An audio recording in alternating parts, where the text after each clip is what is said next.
আজকে তোমাদের পঞ্চম পর্বের ইঞ্জিন ওভারহোলিং অ্যান্ড ইন্সপেকশন 67151 কোডে দ্বিতীয় ক্লাস পরিচালিত হচ্ছে। যান্ত্রিক ত্রুটির জন্য আমি সময় মতো ক্লাসে আসতে পারিনি, সেজন্য দুঃখিত। আজকের যে পার্টটা, সেই পার্টটা হচ্ছে understand the test required for overhauling, অর্থাৎ ওভারহোলিং করতে গেলে কি কি টেস্ট করে নিয়ে তারপরে ওভারহোলিং কাজ সম্পন্ন করতে হবে, সেই বিষয়টা এখানে আছে। যে টেস্ট যদি আমরা মানে ওভারহোলিং তো অনেক খরচের কাজ। এখন একটা যন্ত্র ঠিক আছে কিনা বা ইঞ্জিনের কোন কোন জায়গায় সমস্যা আছে, সেই সমস্যাগুলি চিহ্নিত করে তারপরে আমরা ওভারহোলিং কাজ করব। অর্থাৎ এটা একটা ডায়াগনোসিস, যে আমরা রোগটা নির্ণয় করতে হবে, ইঞ্জিনের যে রোগ সেটা নির্ণয় করতে হবে। এই জন্য কিছু টেস্ট আমরা করে নিব। সেই টেস্টের মধ্যে আজকের এই দ্বিতীয় অধ্যায়ে তোমাদের যে সিলেবাসটা আছে, দ্বিতীয় অধ্যায়ের অধ্যায়গুলি হচ্ছে যে এখানে তোমার cylinder compression test, cylinder leakage test এবং সিলিন্ডার ভ্যাকুয়াম টেস্ট। এই সিলিন্ডার কম্প্রেশন টেস্ট কিভাবে করে, সিলিন্ডার কম্প্রেশন টেস্ট করলে আমরা কি কি তথ্য পাব, সিলিন্ডার লিকেজ টেস্ট কিভাবে করে, সিলিন্ডার লিকেজ টেস্ট করলে আমরা কি কি তথ্য পাব, এবং সিলিন্ডার ভ্যাকুয়াম টেস্ট কেন করা হয় এবং ভ্যাকুয়াম টেস্ট করলে আমরা কি কি তথ্য পাব। বিশেষ করে বর্তমানে সিলিন্ডার লিকেজ টেস্ট এবং সিলিন্ডার কম্প্রেশন টেস্টটি ইঞ্জিনের ভিতরে করা হয়ে থাকে, ভ্যাকুয়াম টেস্টের ব্যবহার খুবই কম। তো আজকের ক্লাসে আমি জোর দিব এই সিলিন্ডার কম্প্রেশন টেস্ট এবং সিলিন্ডার ভ্যাকুয়াম টেস্ট। প্রিয় শিক্ষার্থী, আমার কথা তোমরা শুনতে পাচ্ছ কিনা, আমাকে ঠিকমতো দেখা যাচ্ছে কিনা, তাহলে আমার কমেন্টে বক্সে গিয়ে কমেন্টে জানাও যে ক্লাসটা তোমরা দিও, তোমরা জুম ক্লাসের বিষয়ে আমি যে কথাটা বললাম সেই আলোকে।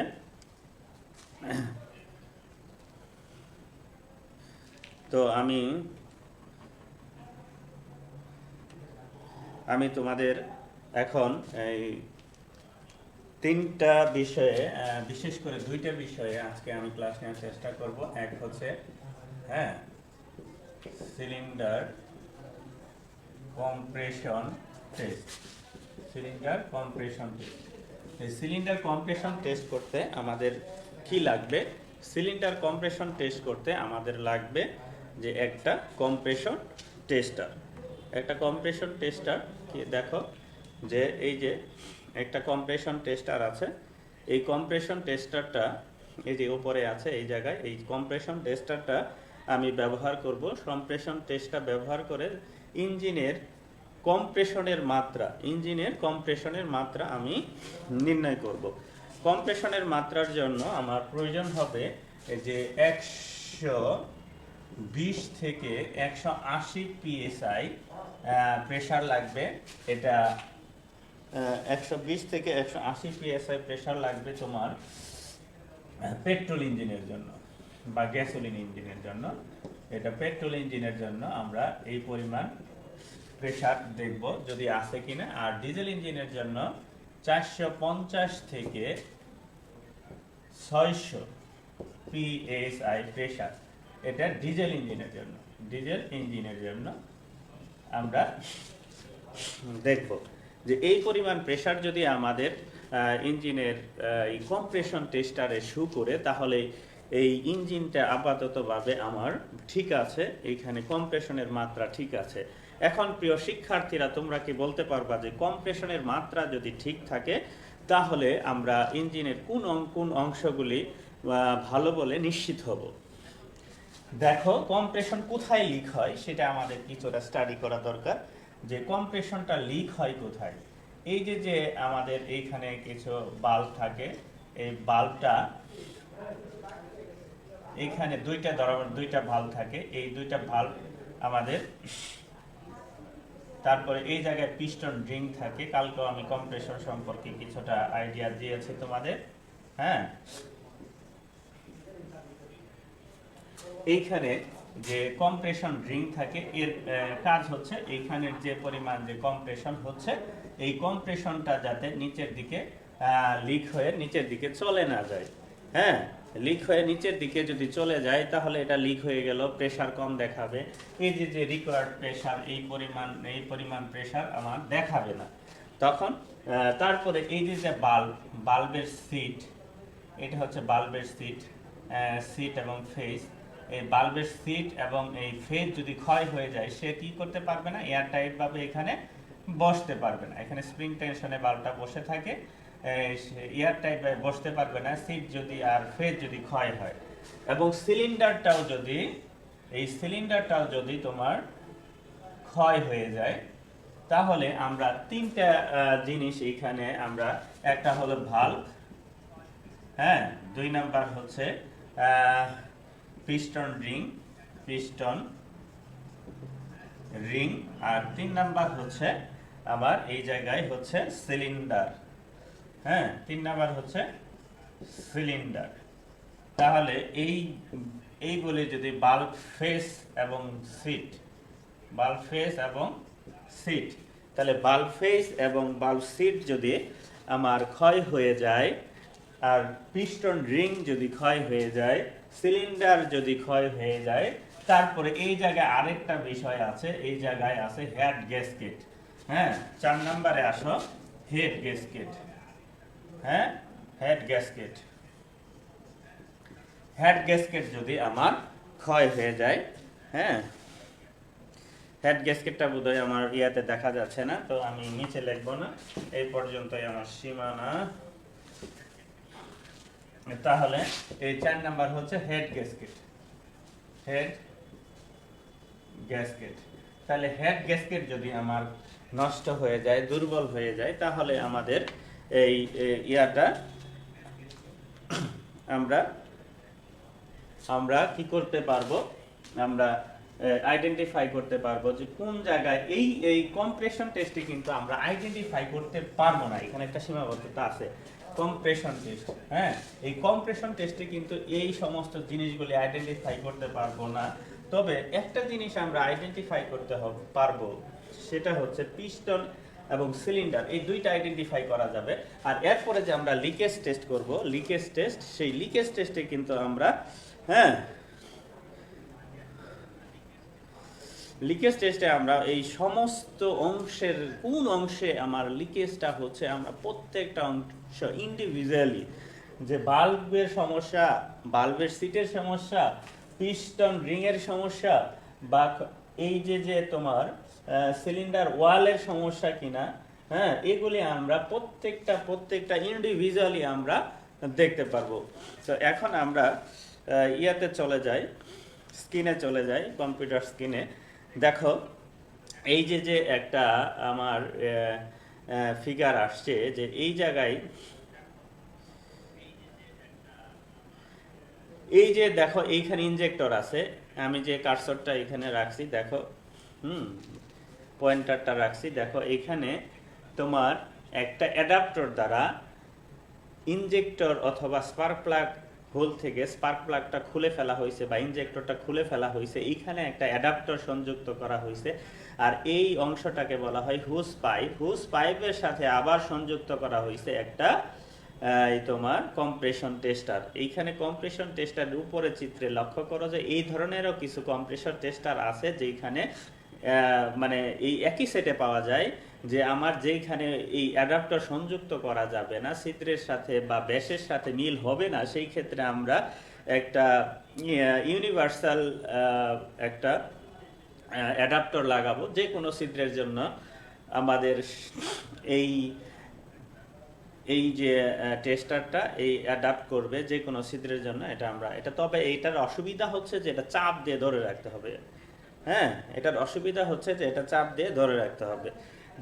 এখন এই পর্যায়ে আমাদের কি করতে হবে, ইনজেক্টর বা স্পার্ক প্লাগ খুলে হ্যাঁ, তারপরে আমার এই স্পার্ক প্লাগ হলে আমার এখানে অ্যাডাপ্টার সংযুক্ত করতে হবে। এগুলা কিন্তু লক্ষ্য করো, আমি যেগুলি বলতেছি সেগুলি তোমরা পরবর্তীতে ভিডিও দেখে দেখে লিখে নিতে পারো, কেননা যে এটা তোমার নিজের ভাষায় লেখা হবে, কারোর সাথে কমন পড়বে না, এবং এটা পরীক্ষার খাতায় তোমার আসবে, এবং এটা তোমার অ্যাসাইনমেন্টেও লিখতে হবে।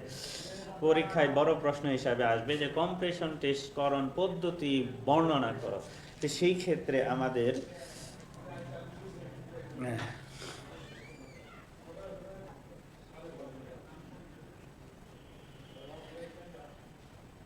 পাওয়াল আসি, জুম হইলে ভালো হয়, আপনার সাথে কথা বলা যাবে, কথা কম কাজ বেশি। হ্যাঁ, আমরা কমেন্টে তোমার কথাগুলি শুনবো, কারণ আমি জুম ক্লাস, আমার মেয়ে জুম ক্লাস করে দেখা যায় যে ছেলে মেয়েরা কথাই বেশি বলে কাজ কম হয়। কারে মিউট করতে বলি সে বলে যে কিভাবে মিউট করব, এই সেই কত ঝামেলা। হ্যাঁ, কেউ বকা দিতেছে ছেলেরে, মা ঝগড়া করতেছে, সব এই ক্লাসে শোনা যায়। তো যাই হোক, আমি নিরবিচ্ছিন্নভাবে আমার যে মতগুলি সেটা হ্যাঁ আমি বললাম। হ্যাঁ, তোমাদের কোনো প্রশ্ন থাকলে তুমি কমেন্টে জানাও, পরবর্তীতে আমি তোমাকে ওই কমেন্টে একটা ভিডিও দিয়ে বা অডিও দিয়েও তোমাকে বুঝাই দিব। এটাতে বোঝানোর কোনো সমস্যা আমি মনে করি না,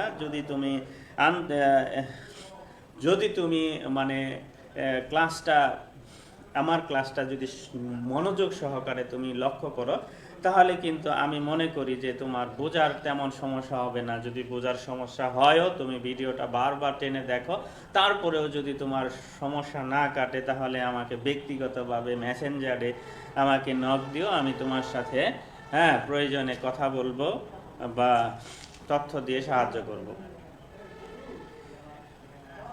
হ্যাঁ, অনেকে বলছো স্যার ফেসবুকে ভালো, নেক্সট টাইমে আমরা ক্লাসটা আবার দেখতে পারি। এটাই আমি বলছিলাম যে হ্যাঁ, সবার ডিভাইসে জুম পসিবল না। অনেকে ডিভাইস দেখা যায় যে সে জুমটা ইনস্টল দেওয়ার জায়গা নাই, বা এরকম অনেক কিছুই হতে পারে। তো যাই হোক, আমি এই সীমাবদ্ধতা অনেক আছে, এটা আমরা জানি। যারা জুম নিয়ে কথা বলে বা গুগল মিট নিয়ে চিন্তা করে, আমরা কিন্তু সবটাই পারি। আমরা কিন্তু জুমেও নিতে পারি, মিটেও নিতে পারি। অনেক ছাত্র কিন্তু এভাবে বলছে যে আমাদের টেকনিক্যাল আধুনিক হইল না, এটা হইল না। বেটা, কতটা আধুনিক হইল না না হইলে তুই আমার ক্লাসে আসবি, দেখবি যে তোর কোন ধরনের সাপোর্ট দরকার সেটা আমরা দিতে পারি কিনা, সেটা তুই আসেই বেটা। বাইরে থেকে কথা বললে তুই জানবি না, আমার সম্পর্কে আগে জানতে হবে, তারপরে কথা বলতে হবে। আমি যে কোনো টেকনোলজির সাথে যদি ইচ্ছা করি, হ্যাঁ, আমার শ্রম সাধনা দিয়ে আমি যে ওই টেকনোলজির সাথে অ্যাডাপ্ট করতে পারবো, সেই আত্মবিশ্বাস আমার আছে। এবং হ্যাঁ, নাজমুল ইমরান হচ্ছে যে ইউনিভার্সাল অ্যাডাপ্টার। ইউনিভার্সাল মানে সব জায়গায় খাটবে। ইউনিভার্সাল মানে সব জায়গায় খাটবে, যে হ্যাঁ সব জায়গায় খাটবে। ইউনিভার্সাল মানে হচ্ছে যে সব জায়গায় আমি এই জিনিসটাকে ইউজ করতে পারবো। তুমি এই জায়গায় লক্ষ্য করো যে ইউনিভার্সাল বলতে ইনি বোঝানো হচ্ছে যে এই অ্যাডাপ্টারটা এইরকম একটা আছে, হ্যাঁ, এইরকম ট্যাপার সাইজ। আমার যদি ছিদ্রটা এই সাইজ হয় তাও সেটা ঢুকবে, আবার এই সাইজ হলে তাও সে ঢুকবে, এই সাইজ হলেও ছিদ্রটা, 5 স্পার্ক প্লাগ হলে ছিদ্রটা, এই ব্যাগ যদি ভ্যারি করে তাও সে এইখানে তোমার আমার এটা দিতে পারবে। তাহলে তুমি বুঝতে পারতেছ যে ইউনিভার্সাল অ্যাডাপ্টারের সুবিধা হচ্ছে যে তুমি যে কোনো হোলের ভিতরে এটা তুমি রেখে, হ্যাঁ, যে কোনো হোলের ভিতরে এটা রেখে, ঠিক আছে, আমরা এটা করতে পারবো যে কোনো ধরনের হোলে। এইটা ইউনিভার্সাল। আর অ্যাডাপ্টার হলে প্রত্যেকটা হোলের জন্য আলাদা আলাদা, আমার প্রত্যেকটা হোলের জন্য আলাদা আলাদা অ্যাডাপ্টার ইউজ করতে হবে। তাহলে আমরা বুঝতে পারছো যে ইউনিভার্সাল হোল বলতে এখানে কি বোঝাইছি। হ্যাঁ, আর ইউনিভার্সাল নাজমুল ইমরান, যদি ইউনিভার্সালটা বুঝে থাকো তাহলে আবার কমেন্টে জানাও যে স্যার আমি বুঝেছি ইউনিভার্সালটা। ঠিক আছে, ধন্যবাদ।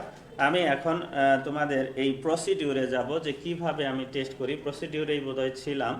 হ্যাঁ, দেখো যে এই জায়গায় আমার কি করতে হবে, অ্যাডাপ্টর সংযুক্ত করতে হবে অথবা ইউনিভার্সাল অ্যাডাপ্টর দিয়ে আমার এটা টেস্ট করতে হবে। অ্যাডাপ্টরের সাথে আমার একটা কি করতে হবে, এই জায়গায় আমার এই কম্প্রেশন টেস্টারটা সংযুক্ত করতে হবে। এই কম্প্রেশন টেস্টারটা সংযুক্ত করার পরে আমার ইঞ্জিন কি করতে হবে, ক্র্যাঙ্কিং করতে হবে। একটা ল্যাঙ্গুয়েজ ইউজ করছি, একটা ওয়ার্ড ইউজ করছি, সেটা হচ্ছে যে তোমার এই জায়গায় কি করতে হবে, ক্র্যাঙ্কিং করতে হবে, অর্থাৎ ঘুরাইতে হবে। আমি যদি একদম খাস বাংলায় বলি সেটা হচ্ছে ঘুরাইতে হবে বা ক্র্যাঙ্কিং করতে হবে। ক্র্যাঙ্কশ্যাফট যখন ঘুরবে সেটা, হ্যাঁ নাজমুল ইসলাম ধন্যবাদ তোমাকেও যে তুমি বুঝতে পেরেছো। ঠিক আছে, এই যে দেখো আমি তোমার সাথে কিন্তু কমিউনিকেশন করেছি, তুমি এই তাৎক্ষণিক কিন্তু আমার একটা প্রতিক্রিয়া কিন্তু পেয়ে গেছো যে আমি তোমার প্রশ্নের উত্তর দিয়েছি। আমি দুইটা ডিভাইস ইউজ করি একসাথে, একটাতে লাইভ চলে আরেকটাতে আমি লাইভের কমেন্টগুলি দেখি। হ্যাঁ, তোমাদের সর্বোচ্চ সেবা দেওয়ার জন্যই আমরা নিবেদিত, এটাই আমাদের দায়িত্ব। হ্যাঁ, তো যাই হোক, আমি এখন তোমার এই যে কম্প্রেশন টেস্ট, তাহলে এখানে আমাদের অ্যাডাপ্টার সংযুক্ত করতে হবে অথবা ইউনিভার্সালটা দিয়েও ব্যবহার করতে পারবো। তারপরে আমার ইঞ্জিন ক্র্যাঙ্কিং করতে হবে। এই ক্র্যাঙ্কিং করার পরে, হ্যাঁ ক্র্যাঙ্কিং করার পরে আমার এই প্রেসার গেজের প্রেসার রিডিং দেখতে হবে। এই জায়গায় প্রেসার গেজের প্রেসার রিডিং দেখতে হবে। এই যে এই আমি চিত্রতে এইখানে একটা নব দেখতে পাচ্ছ, এটা কিন্তু একটা একমুখী বাল্ব এইখানে ব্যবহার করছে।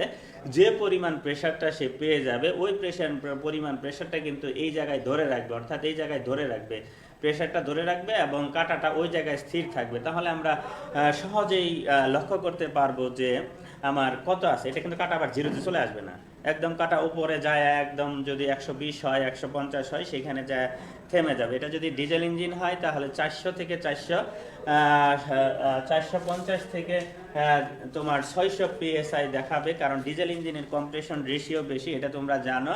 আর পেট্রোল ইঞ্জিনের কম্প্রেশন রেশিও কম, সেই ক্ষেত্রে আমাদের এই 80 থেকে 120 থেকে 180 PSI আমার দেখাবে। সেই পরিমাণ দেখাইলেই আমার এই ইঞ্জিনটা কি আছে, এই ইঞ্জিনটা ভালো আছে। আর যদি এর কম দেখায় তাহলে কি হবে, এই সমস্ত অংশ দায়ী হতে পারে, এটা একটা আমরা অনুমান করতে পারবো। শুধুমাত্র অনুমানের ভিত্তিতে আমরা দায়ী করতে পারবো। কিন্তু কিছুটা আর কিছু একটা বিষয় হচ্ছে যে এই অ্যাডাপ্টার খুলে এই অ্যাডাপ্টারের ভিতরে আমরা হাই গ্রেডের লো বয়েল ব্যবহার করতে পারি। হাই গ্রেডের লো বয়েল ব্যবহার করলে, হ্যাঁ মানে প্রথমে আমরা ড্রাই টেস্ট করব, পরে ওয়েট টেস্ট করব। প্রথমে লো বয়েল আমরা দিব না তেমন, ঠিক আছে, একটু খালি ক্র্যাঙ্কিং করে বা চালিয়ে নিব ইঞ্জিনটাকে। হ্যাঁ, তারপরে লো বয়েল এই জায়গায় দিব, মোটা ধরনের লো বয়েল, অর্থাৎ এসআই 40 উপরের যে গ্রেডগুলি আছে এগুলি মোটা ধরনের। তো এই গ্রেডের লো বয়েল আমরা এই জায়গায় দিব, দেওয়ার পরে লো বয়েল দেওয়ার পরে আবার আমরা এটা ক্র্যাঙ্কিং করব। এই সময় যদি কোনো ধরনের প্রেশার বাড়ে যায়, অর্থাৎ প্রেশারটা যদি বেড়ে যায়, তাহলে আমরা বুঝতে পারবো যে ইতিপূর্বে এই লো বয়েল মোটা লো বয়েল না থাকার কারণে এই জায়গায় লিক করেছে, অর্থাৎ পিস্টন সিলিন্ডারের যে দেয়ালের পাশে পিস্টন রিং এবং সিলিন্ডারের দেয়ালে এই জায়গায় লিক করেছে। এখন ওই লিকটা বন্ধ হয়ে গেছে, কারণ লো বয়েলটা দেয়ালে চলে গেছে এবং পিস্টনের উপর বাইসে ওইটা দেয়াল রিংয়ে চলে গেছে। তাহলে আমরা কিন্তু উপরের কিন্তু ইয়াতে যায় নাই, লো বয়েলটা কোথায় যায় নাই, ইনটেক অ্যাডজাস্ট বাল্বে যায় নাই। তো এখন আমরা এইখানে দায়ী করতে পারবো যে সিলিন্ডার ওয়াল ক্ষয় হয়ে গেছে এবং পিস্টন রিং ক্ষয় হয়ে গেছে। এর কারণে লো বয়েল দেওয়ার আগে প্রেশার কম ছিল, আর লো বয়েল দেওয়ার পরে প্রেশারটা আমরা বেশি পেয়েছি। তাহলে প্রিয় শিক্ষার্থী, আশা করি এই কম্প্রেশন টেস্ট তোমরা বুঝতে পেরেছো। কম্প্রেশন টেস্টের যে ধাপগুলি, সেই ধাপগুলি আসলে তোমরা মেনটেন করলে এটা মুখস্থ করতে হবে না। প্রথমে যেটা করতে হবে সেটা হচ্ছে স্পার্ক প্লাগ অথবা ইনজেক্টর এটা খুলে ফেলতে হবে। 2 নাম্বার হচ্ছে ওই জায়গায় অ্যাডাপ্টার সংযুক্ত করতে হবে। অ্যাডাপ্টার সংযুক্ত, তারপরে এর সাথে gauge, pressure gauge, compression tester, এর সাথে কম্প্রেশন টেস্টার সংযুক্ত করতে হবে। 3 নম্বরে হচ্ছে রিডিং দেখতে হবে। রিডিং দেখতে হবে। আমি খুব সংক্ষেপে এখানে লিখলাম রিডিং দেখতে হবে। হ্যাঁ, 4 নাম্বার হচ্ছে তোমার মোটা লোব অয়েল ব্যবহার করে বা হাই গ্রেডের লোব অয়েল ব্যবহার করে আবার দেখতে হবে, এবং এই রিডিংগুলি হাই গ্রেড লোব অয়েল ব্যবহার করে পুনরায় আমার এই কাজটা করতে হবে। তাহলে এই যে টেকনিক, মুখস্থ রাখার টেকনিক, এই কয়েকটা মনে রাখলে আমরা এই মুখস্থ রাখার টেকনিকটা বলে মনে থাকবে। আমার সব মনে রাখতে হবে না, এই 4টা মনে রাখতে হবে, 4টা ধাপ মনে রাখতে হবে, যে এইটা তোমার তখন এটা নিজের ভাষায় লিখবা। আমরা মুখস্থতে বিশ্বাসী না, আমরা বিশ্বাসী জ্ঞান অর্জনে, আমরা বিশ্বাসী নতুন কিছু দেখার জন্য। গাইডে যা আছে হুবহু সবাই একই কথা লিখলা, একই, তাহলে জ্ঞানার্জন হলো না, এটা আমরা ধরে নিই। তো যাই হোক, আমাদের পরবর্তীতে আমরা যেটা করব সেটা হচ্ছে সিলিন্ডার লিকেজ টেস্ট। হ্যাঁ, আমরা পরবর্তীতে যেটা করব সেটা হচ্ছে সিলিন্ডার লিকেজ টেস্ট।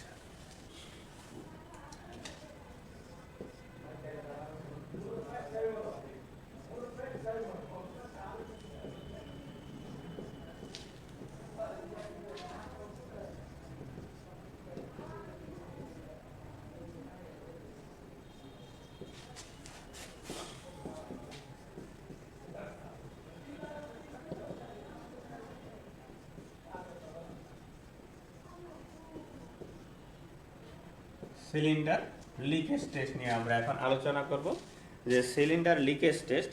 সেই সিলিন্ডার লিকেজ টেস্টটা কি? দেখো, সিলিন্ডার লিকেজ টেস্ট করার পদ্ধতি, এই সিলিন্ডার লিকেজ টেস্টের এই জায়গায় আমরা কিছু ফিগার দেখতে পাচ্ছি। এটা হলো একদম ব্যবহারিক কাজের সাথে সম্পৃক্ত। এই যে চিত্রটা, এইখানে আমরা দেখতে পারতেছি যে একটা ইঞ্জিনে একটা লিকেজ টেস্টার ব্যবহার করে সিলিন্ডারের লিকেজের মাত্রা নির্ণয় করতেছে। এইখানে লিকেজ টেস্টটা ব্যবহার করা হয়েছে। তারপরে আমাদের এই লিকেজ টেস্টারের ভিতরে যে সায়েন্স, বিজ্ঞান, এই যে চিত্রটা আমরা একটা ভিতরের চিত্র সহকারে আমরা এখানে দেখতে পাবো, যে আসলে এটা কিভাবে লিকেজ নির্ণয় করে। এইটা আমাদের কিছুটা জ্ঞানকে বৃদ্ধি করবে, যে লিকেজ টেস্টার কিভাবে আমরা এই লিকেজের মাত্রা নির্ণয় করি। 2টা গেজ আছে। দেখো, এইখান দিয়ে প্রথমে আমাদের কি ঢুকে, এয়ার কম্প্রেসর হতে উচ্চ চাপের বাতাস এইখানে রেগুলেট হইয়া, একটা রেগুলেটর, আমি কি পরিমাণ বাতাসটাকে এদিক দিয়ে ফ্লো করতে দিব, বাধা কতটুকু রেখে কতটুকু প্রবাহ করব, সেই জন্য এখানে একটা রেগুলেটর ব্যবহার করা হয়েছে। এই রেগুলেটরের মধ্যে দিয়ে যে প্রেসারটা আসবে সেটা হচ্ছে রেগুলেটেড প্রেসার গ্যাস। তারপরে এই জায়গায় আমরা একটা অফ বাল্ব ব্যবহার করব। অফ বাল্ব ব্যবহার করে আমরা এটা অফ করে দিব। অফ করে দিলে কোনো প্রকার বাতাস কিন্তু সিলিন্ডারের ভিতরে প্রবেশ করবে না, কোনো প্রকার বাতাস সিলিন্ডারের ভিতরে প্রবেশ করবে না। তারপরে আমরা এইখানে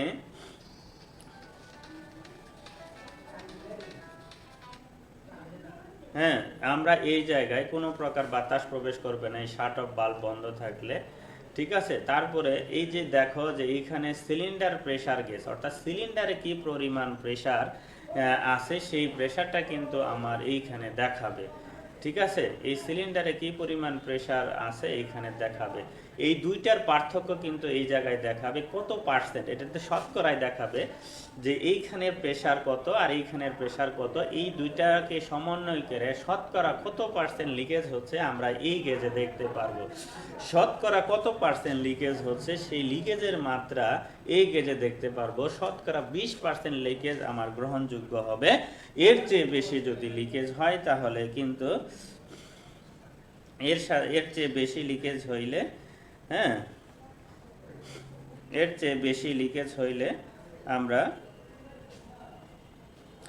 এর চেয়ে বেশি লিকেজ যদি হয় তাহলে এটা কি, ওই যে আগে কয়েকটা দায়ী করলাম, যে piston, ring, cylinder, bulb, head gasket, এই সমস্ত জায়গায় লিক হচ্ছে বলে আমরা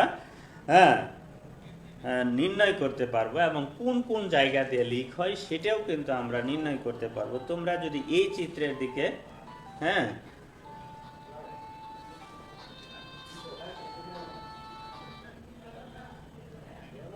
অনলাইন ক্লাসে আছি, পরে ফোন দিব। তাহলে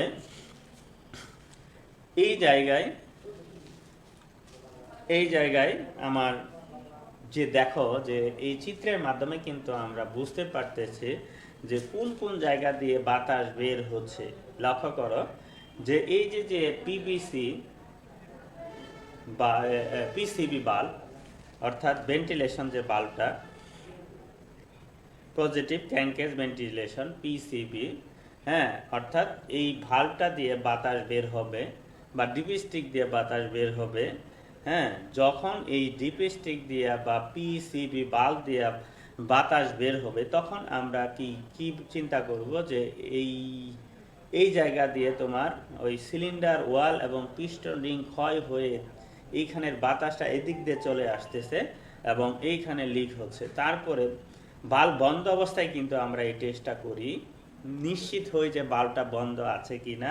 তো বাল্ব বন্ধ অবস্থায় তো এই দিক দিয়ে কোনো বাল্ব দিয়ে কোনো বাতাস বের হওয়ার কথা না, কিন্তু সাইলেন্সার এবং ইনটেক ম্যানিফোল্ড বা টেল পাইপ দিয়ে যদি বাতাস বের হয় তাহলে আমরা ধরে নিব বাল্ব দয় কি আছে, লিকেজ আছে।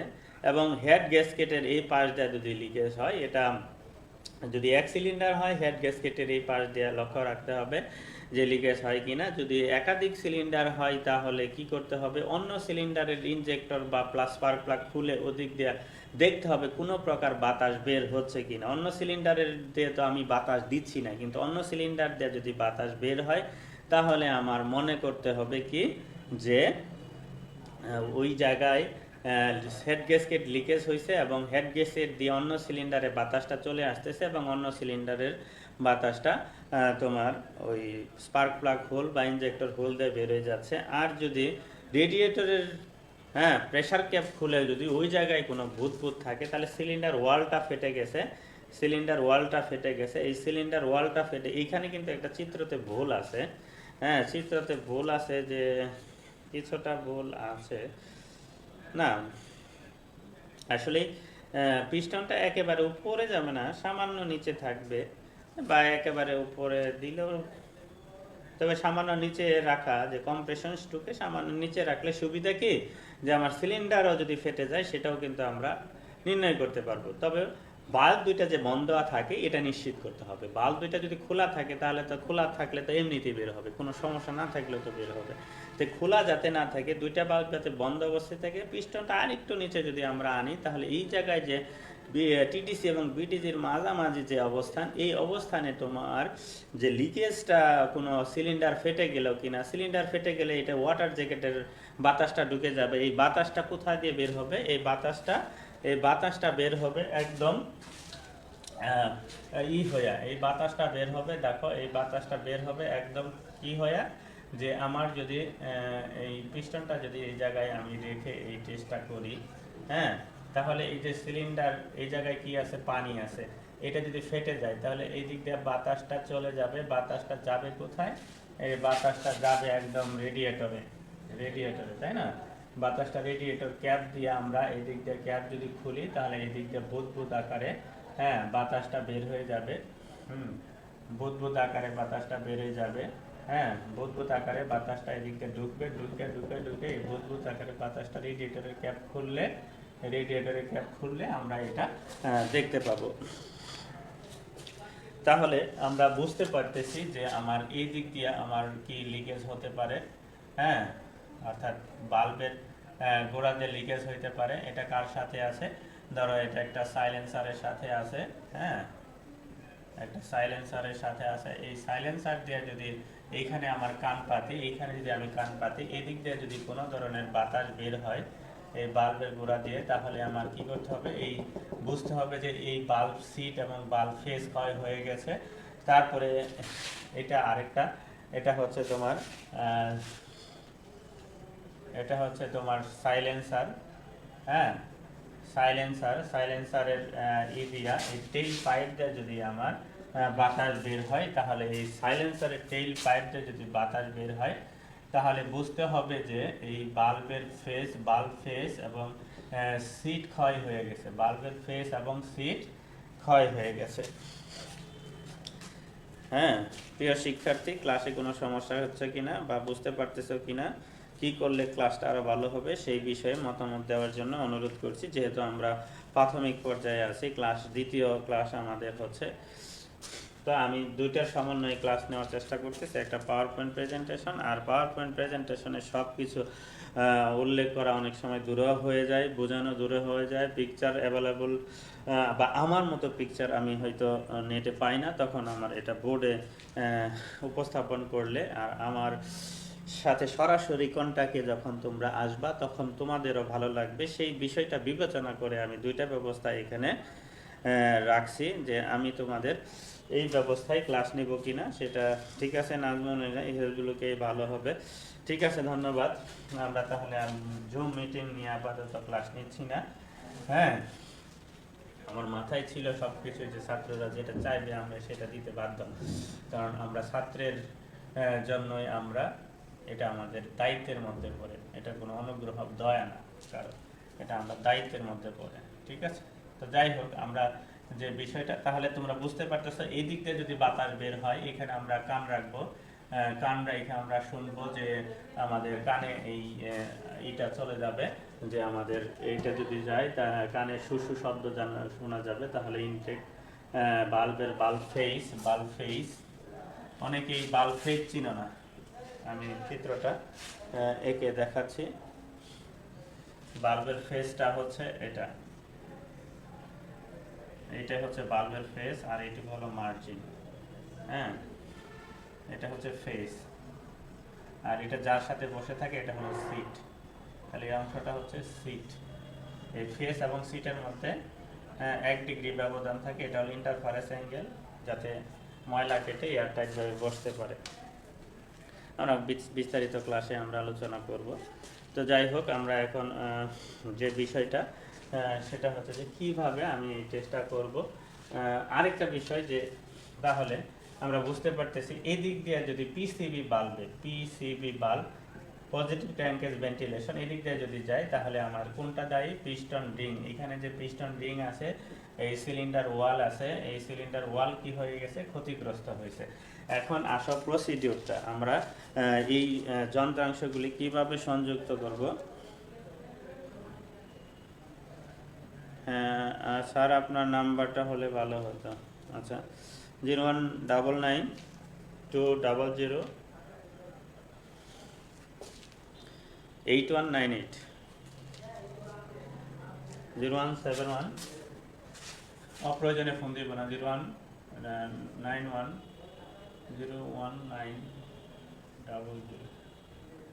সরি 0200। আরেকটা নাম্বার আছে 017177474790। বেশিরভাগ তোমরা ফেসবুকে কমেন্ট করবা, আর ওইখানে দেখে আমরা রিপ্লাই দিব। সেটা যদি রিপ্লাই পাইতে তোমার বেশ কিছু সময় লেগে যায়। হ্যাঁ, 017177474790, অনেক 0171 747490। ঠিক আছে, তো অনেক সময় গ্রামীণে বন্ধ থাকতে পারে, বাংলা লিঙ্কটা সবসময় খোলা থাকতে পারে। আমরা এটা এইভাবে, তো যাই হোক, আমরা এখন দেখো প্রেজেন্টেশনে আবার চলে যাচ্ছি, পিপিটিতে চলে যাচ্ছে, পাওয়ার পয়েন্টে। দেখো এইখানে আমাদের তাহলে কি করতে হবে? এয়ার কম্প্রেসর থেকে উচ্চ চাপের বাতাস যখন এদিক দিয়ে ঢুকবে তখন আমার কি হবে, যে এইখানে বাল্বটাতে আমার তাহলে অ্যাডাপ্টার সংযুক্ত করতে হবে। ইঞ্জিনের সাথে আমার কি করতে হবে? একটা অ্যাডাপ্টার, স্পার্ক প্লাগের হোলে অ্যাডাপ্টার সংযুক্ত করতে হবে। অ্যাডাপ্টার সংযুক্ত করার পরে আমরা কি করতে পারি? এই জায়গায় একটা বাঁশি ব্যবহার করব। বাঁশি, এখন বলতে পারো স্যার বাঁশি কেন? বাঁশি কেন? বাঁশি ব্যবহার করব যে এই যে দুইটা বাল্ব যাতে বন্ধ অবস্থায় থাকে। আসলে দুইটা বাল্ব তাহলে কখন বন্ধ অবস্থায় থাকে? যখন দুইটা বাল্ব অর্থাৎ কম্প্রেশন স্ট্রোক যখন হয়, আমাদের 4টে স্ট্রোকের মধ্যে কম্প্রেশন স্ট্রোক যখন হয় তখন 2টা বাল্বই বন্ধ থাকে, এবং পাওয়ার স্ট্রোকের কিছু অংশ আমার এই 2টা বাল্ব বন্ধ থাকে। তাহলে কম্প্রেশন স্ট্রোকের পুরোটাই আমার কি থাকে, এই 2টা বাল্ব বন্ধ থাকে। মানে পিস্টন যখন দেখা যাচ্ছে যে উপরের অর্ধেক উঠে যাচ্ছে, হ্যাঁ, এই অর্ধেক ওঠার সময় প্রায় 2টা বাল্ব একবারে নিশ্চিতভাবে বন্ধ, এবং পিস্টন টিডিসিতে গেলে পিওরলি একদম 100% 2টা বাল্ব বন্ধ থাকবে, যদি সেটা কম্প্রেশনের টিডিসি হয়। আবার একজস্টের টিডিসি হলে হবে না। তাহলে কম্প্রেশনের টিডিসি নির্ণয় করার জন্য আমার কি করতে হবে, এই জায়গায় একটা বাঁশি সংযুক্ত করতে হবে এবং ইঞ্জিনটাকে ক্র্যাঙ্কিং করতে হবে। এই ক্র্যাঙ্কিং করার সময় এটা আস্তে আস্তে ক্র্যাঙ্কিং করতে হবে, ইঞ্জিনের ইয়ার সাথে বেল্টের পুলির সাথে, বেল পুলির সাথে ওই জায়গায় আমার একটা রেঞ্জ দিয়ে ঘুরাইতে হবে বা হ্যান্ডেল দিয়ে ইঞ্জিনটাকে ঘুরাইতে হবে। ঘুরানোর পরে এটা আস্তে আস্তে ঘুরাইতে হবে, উপর দিকে যখন যাবে এই বাঁশিটা বেজে উঠবে। তো বাঁশিটা বেজে উঠলে আমার নিশ্চিত হওয়া যাবে যে পিস্টন কম্প্রেশনের টিডিসি, নট একজস্টের টিডিসি। 2টা টিডিসি আছে, কম্প্রেশনের টিডিসি আর একটা হলো সাকশনের বা একজস্ট, সাকশনের শেষ একজস্টের শুরু, একজস্টের শেষ সাকশনের শুরুর টিডিসি। আরেকটা টিডিসি হচ্ছে কম্প্রেশনের টিডিসি। এই কম্প্রেশনের টিডিসিতে আমার আনতে হবে এই, তাহলে বাঁশি বেজে গেলে কম্প্রেশনের টিডিসিতে আসবে। তোমাদের ভুল থাকতে পারে যে বাঁশি বাজলেই লিকেজ আছে বা না, এরকম না। বাঁশি শুধুমাত্র টিডিসি নির্ণয় করার জন্য, কম্প্রেশনের টিডিসি 2টা বাল্ব যাতে বন্ধ থাকে সেই অবস্থা নির্ণয় করার জন্য আমরা এটা ব্যবহার করে থাকি। তাহলে এই যে তোমার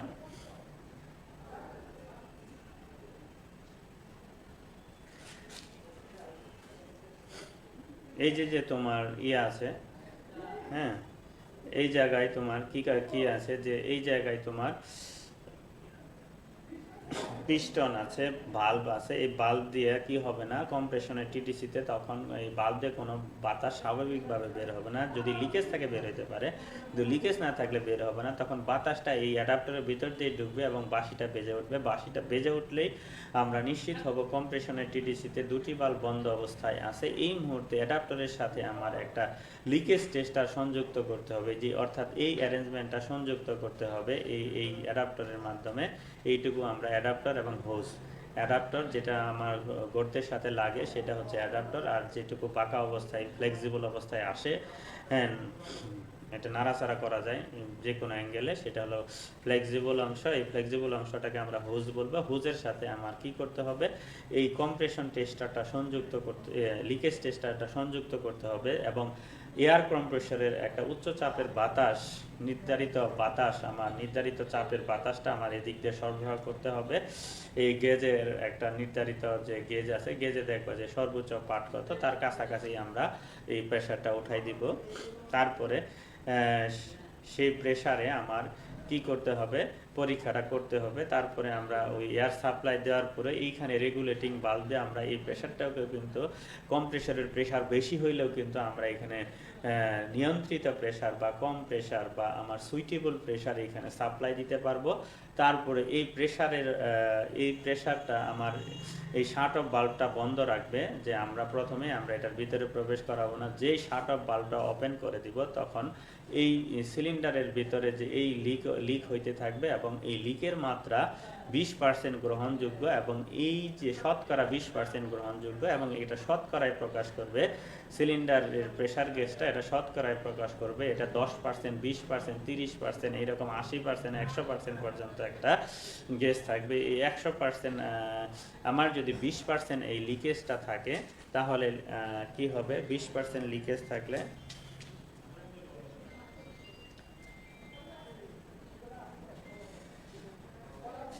আবিদ হাসান, ক্লাস করে অনেক সুন্দর উপকৃত হইলাম। ঠিক আছে, ধন্যবাদ।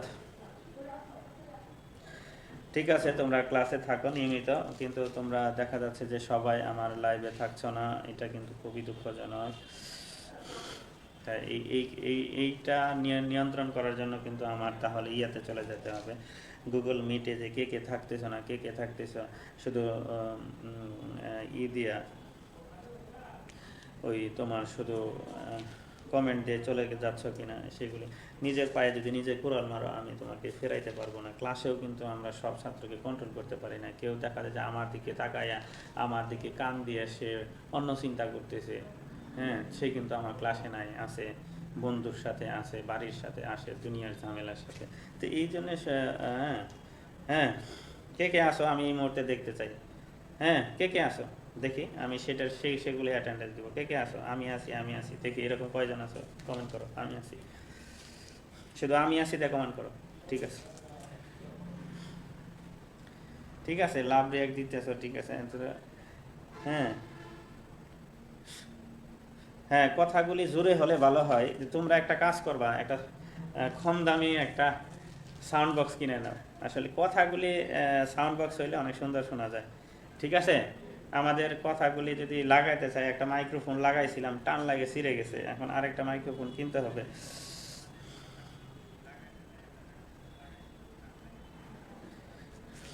হ্যাঁ, আমি আছি, ঠিক আছে। দেখি এই যে 15 জন আমার ইয়াতে আছে মাত্র লাইভে। ঠিক আছে, দেখি কতজন আছে।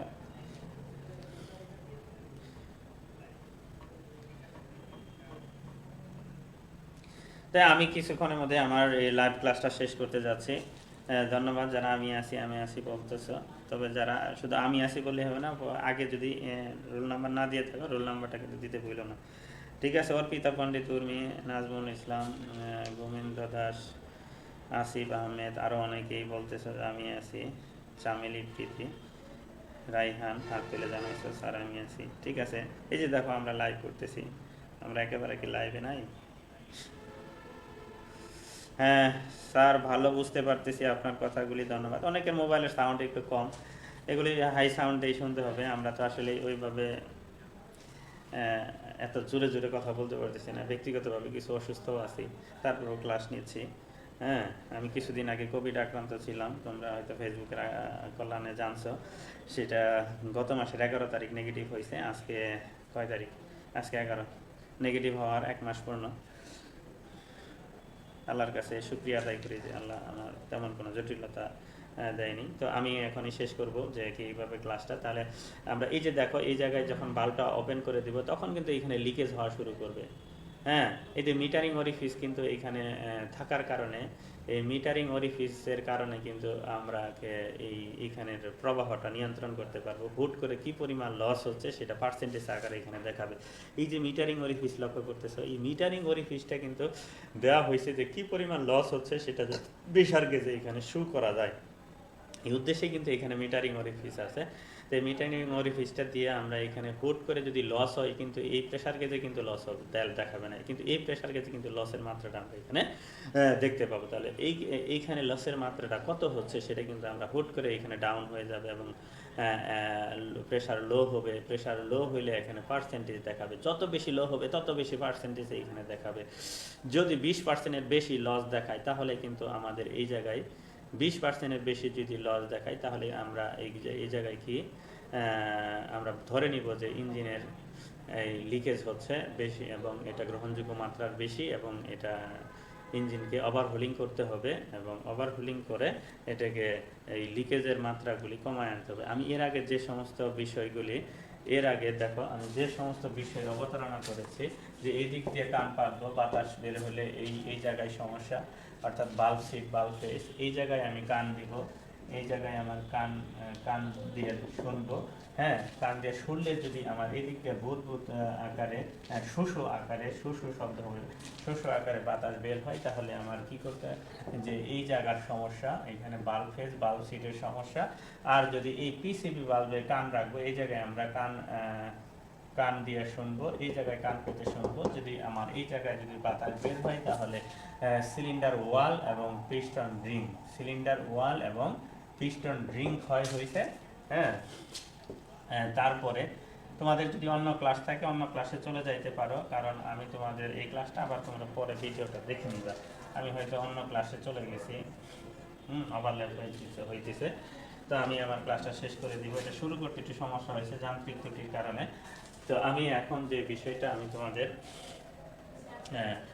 তাহলে বললাম আরেকটা বিষয় হচ্ছে যে এই বাইরের আরেকটা সিলিন্ডার যদি পাশাপাশি থাকে, এইখানে যদি আমি একটা স্পার্ক প্লাগ হোলটা খুলে রাখি এবং এইখানে যদি বাতাস চলে আসে, এটাও যদি আমরা এদিক দিয়ে লক্ষ্য করি যে বাতাস এদিক দিয়ে শোষো আকারে বেরোচ্ছে, তার মানে কি যে হেড গ্যাসকেট আমার ক্ষতিগ্রস্ত হয়েছে, হেড গ্যাসকেট লিকেজ হয়ে বাতাস এদিক দিয়ে আইসা এদিক দিয়ে বের হয়ে যাচ্ছে। তাহলে আমরা এই লিকেজ টেস্টারের মাধ্যমে আমরা কি করতে পারি, লিকেজ টেস্টারের মাধ্যমে আমরা আইডেন্টিফাই করতে পারি যে কোন যন্ত্র এই লিকেজের জন্য দায়ী এবং কত পার্সেন্ট লিকেজ হচ্ছে, এবং যদি 20%-এর বেশি লিকেজ হয় তাহলে এটা মেরামত করতে হবে, কোন যন্ত্রাংশ মেরামত করতে হবে, কোনো একটা মাইনর ওভারহোলিং করতে হবে কিনা মেজর ওভারহোলিং করতে হবে, সেটারও সিদ্ধান্ত নেওয়া যাবে এই জায়গায় যে এটা বাল্বের ত্রুটি না সিটের ত্রুটি না পিস্টনের রিংয়ের ত্রুটি, সিলিন্ডারের ত্রুটি, এই সমস্ত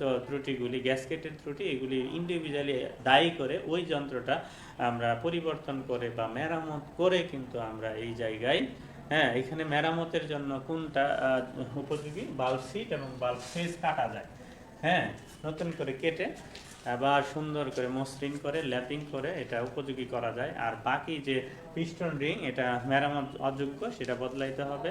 সিলিন্ডার ওয়াল কিন্তু মেরামত করা যায়, এটা যেরকম ছিদ্র আছে আর একটু বেশ বোরিং করে কেটে হোনিং করে পলিশ করে আমরা এটাকে উপযোগী করতে পারি। তো এগুলো আমরা পরবর্তীতে আমরা ক্লাসে তোমাদের আলোচনায় আসবে। এটা আজকের ক্লাসে এইটুকুই, আপাতত একটু ধারণা রাখো যে আমাদের এই ডায়াগনোসিস কমপ্লিট হইলে আমরা নির্ণয় করতে পারবো যে কোন জায়গায় আমার সলিউশন করতে হবে, কোন জায়গায় সমস্যা সমাধান করতে হবে। সেটা আমরা তাহলে কম্প্রেশন টেস্ট এবং লিকেজ টেস্টের মাধ্যমে আমরা টোটালি একটা ইঞ্জিনের শর্টকাট নির্ণয় করার জন্য কম্প্রেশন টেস্ট, আবার একটু ডিপলি জানার জন্য আমার লিকেজ টেস্টটা করতে, তাহলে দুইটার মধ্যে পার্থক্য করতে পারবা যে কম্প্রেশন টেস্ট এবং লিকেজ। কম্প্রেশন টেস্ট শুধুমাত্র কম্প্রেশনের মাত্রা দেখাবে, আর লিকেজ টেস্ট কোন দিক দিয়ে লিকেজ হচ্ছে এবং কত পার্সেন্ট লিকেজ হচ্ছে সেটা জানা যাবে। তাহলে দুইটার মধ্যে যদি তুমি এইটুকু পার্থক্য বলতে পারো তাহলে কিন্তু তুমি মোটামুটি পার্থক্য করতে পারতেছো। তারপরে ভ্যাকুয়াম টেস্ট, অর্থাৎ এটা নেগেটিভ একটা প্রেশার গেজ ব্যবহার করা হয় যে ইঞ্জিনের সিলিন্ডারে কী পরিমাণ ক্র্যাঙ্কিং করলে কী পরিমাণ ভ্যাকুয়াম হয়, সেটা নেগেটিভের দিকে যাবে গেজটা, যে সেটা বায়ুমণ্ডলীয় চাপ হচ্ছে 1.03 কেজি পার সেন্টিমিটার স্কোয়ার, তার চেয়ে যদি নিচের প্রেশার হয় কতটুকু ভ্যাকুয়াম হলো সিলিন্ডার, এটা ওই যে ইনটেক ম্যানিফোল্ডে এই ভ্যাকুয়াম টেস্টারটা লাগাইতে হয়, যে কী পরিমাণ ভ্যাকুয়াম হইলো সেটা কিন্তু আমরা ওইখানে নিম্নচাপ কতটুকু হইলো সেটা আমরা নির্ণয় করতে পারবো। নিম্নচাপ বেশি হবে, ভালো ইঞ্জিন হলে নিম্নচাপের মাত্রা বেশি হবে, অর্থাৎ বেশি পরিমাণ আমার বাতাস ও জ্বালানি সিলিন্ডারের ভিতরে প্রবেশ করলে ভ্যাকুয়ামের মাত্রা বেশি হবে। এই ভ্যাকুয়াম থেকেও কিন্তু আমরা ইঞ্জিনের অবস্থা নির্ণয় করতে পারি। তো ভ্যাকুয়াম পদ্ধতি জনপ্রিয় না এবং এটা খুবই কম ব্যবহার করা হয়, তোমরা বইতে দেখে নিও ভ্যাকুয়ামটা। আমাদের সময় সংক্ষিপ্ত, আমরা এখন এই তোমাদের যদি কারো কোনো প্রশ্ন থাকে, যদি কারো কোনো প্রশ্ন থাকে তাহলে আমাদের বলতে পারো, প্রশ্ন থাকলে আমাকে জানাইতে পারো।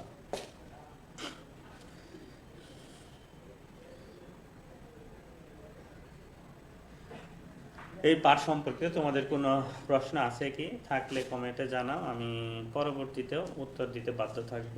আমি এই কোর্সটা পরবর্তীতে সিলিন্ডার লিবেক কি স্যার, লিবেক না লিকেজ, সিলিন্ডার লিকেজ হচ্ছে লিকেজ হচ্ছে সিলিন্ডারের লিক, যে সিলিন্ডারের বাতাস কোন দিক দিয়ে কম্প্রেশনটা বা চার্জটা কোন দিক দিয়ে বের হয়ে যায়।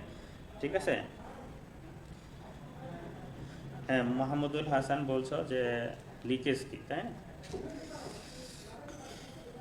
আচ্ছা, তুমি তো লিকেজই লিখতে চাইছো। লিকেজটা তো হচ্ছে যে লিকেজ টেস্টারের মাধ্যমে এই লিকের মাত্রা বা কোন দিক দিয়ে লিক হচ্ছে সেটা জানা যায়। আর কারো যদি কোনো প্রশ্ন না থাকে, আপাতত আমি লাইভ ভিডিও শেষ করতে যাচ্ছি। তোমরা